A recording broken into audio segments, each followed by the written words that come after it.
All right, ladies and gentlemen, the pitch is a little shady, but we're going to get this ball rolling starting right now.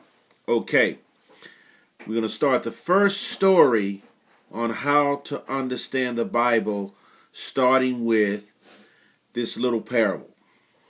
Picture that your mother is in Florida, or she may be deceased. Whatever the case may be, mine is deceased. So therefore, I figured that by mentioning the fact that my mother's deceased, I hope that takes away all insensitive feelings here. But just picture the fact that your mother was behind a 10-foot thick wall with 3 other women, and one of those women call out and say that she's your mother.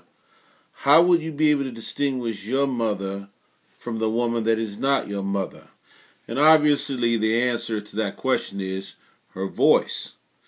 Therefore, how would you be able to distinguish the difference between when God is talking and when the devil is talking? If God created the human body, He created the eyes, the ears, the nose, the mouth. Therefore, since God is the intelligence of all creation, He understands how to talk. So you have to be able to distinguish God's voice from the same way in which you learn how to distinguish who your mother's voice is. And once you get to that point, you are well on your way to understanding the Bible.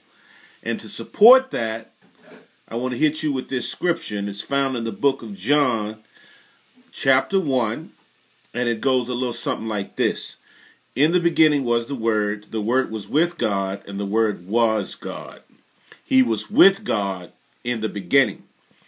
John 1:14 says the Word became flesh, which made His dwelling among us, which clearly states that the Word is referring to Jesus Christ.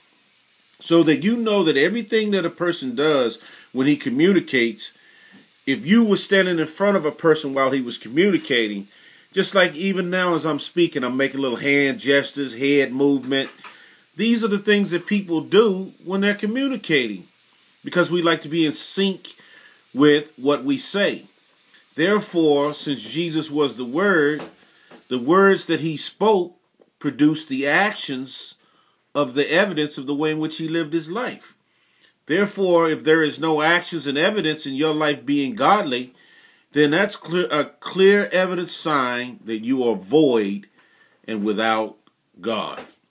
And if you take that an offense, then holla at me at JuliusMannings7@gmail.com, and we can, talk a little bit more. Thank you, and have a good night.